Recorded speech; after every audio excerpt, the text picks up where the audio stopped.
Hi everyone, welcome at Arukah Living, and here we teach principles of medical missionary work, we teach principles of organic gardening, and we learn more about country life. Today we're going to start with seed planting, and I want to show you two methods that has worked for me in getting my germination maybe close to 100%. The first one is planting straight into the soil, making a nursery on the soil, and the other one is planting in what I call a hot box or a germination box. Let's go to the soil. Alright, there are basically two kinds of seeds. There's big seeds and small seeds, and it's usually the small seeds that we have trouble with germinating many times, especially the seeds are very, very small. The big seeds like peas and maize and beans, things like that, you can put straight into the soil, about 1 centimeter in, and just close it, wet it twice a day, and those seeds will germinate and grow. But when you have smaller seeds, this is the best method I have found so far. So I have opened up a small patch for me here where I want a small nursery, because if the plants grow here and they get big, I take them out, plant them somewhere else in the garden where I want them. So this is just like a little nursery where I germinate the seed. So I make my rows in my soil, and this is some salad that I'm growing. Just pouring it right into those rows or just on the soil itself, because this is a natural way of doing it. Any plant that sheds seeds fall on the ground, water comes, the rain comes, and of course the seeds germinate. So I don't cover it with any soil. The moment you give it water, then the seed will mix with the soil, and that will be more than enough. Give it a good soak in the beginning, and you need to water it twice a day for at least 3 days, and after that maybe just once in a day. But what I do is, and this is the secret, I cover it with a dark shade cloth,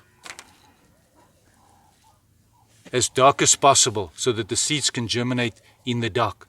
And then every day you come and see if the seeds are germinating. If they're starting to grow, you can take the cloth off and just keep on watering, and your plants will grow. When they're big, you can take them out one by one and put them another place in the garden. And I want to show you just my germination rate here on the beetroot that I've planted. I have wonderful success with this type of method, and you can see the beetroot I've planted in these 3 rows. They're almost 80 to 100% germination, and that's what you want. So let's go to the boxes and show you another way of germinating seed. Here's a second way of germinating your seeds, which I have found very successful. And this is buying a plastic container like this. And then I plant my seeds in these trays that you can get from a nursery. Or I plant it in these small bags also from a nursery. And these small bags are just, you can put more soil in here, so the plant can actually grow a little bit bigger before you transplant it.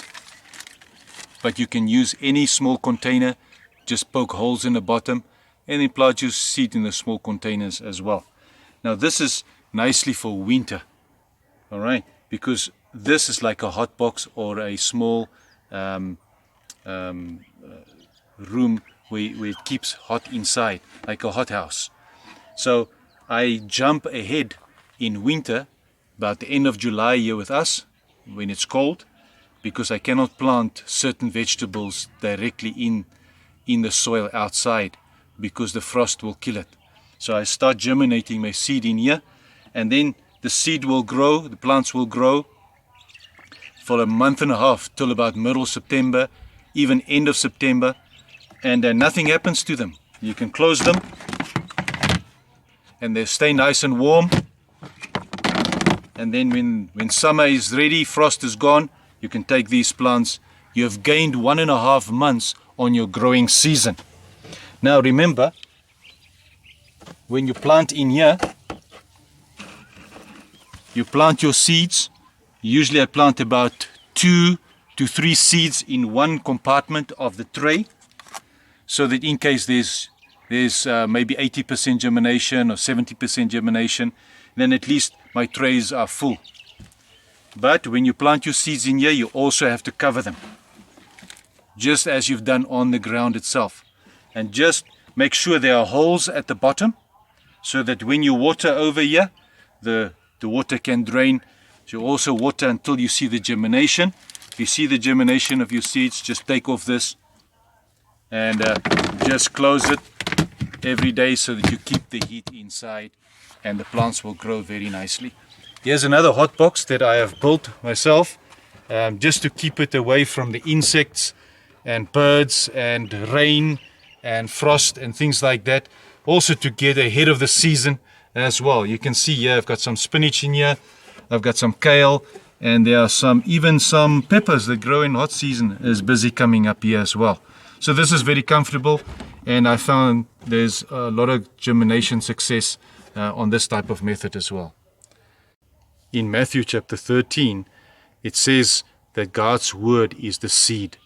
But the greatest truth, or the greatest seed that we need to plant in our minds, is that truth of John 12 verse 24, where Jesus says, unless a seed or a grain of wheat fall in the ground, and then it can sprout and germinate and even bear fruit. If it stays there, if it stays alone, it will not bear fruit. And Jesus was talking about his crucifixion, and his death on the cross gives us that life. And then Jesus says in Colossians 3 verse 3, Paul says these words, we have died and our life is hid with Christ in God. That is true germination. That is true life if we can hid ourselves in Christ. This is the gospel in the garden.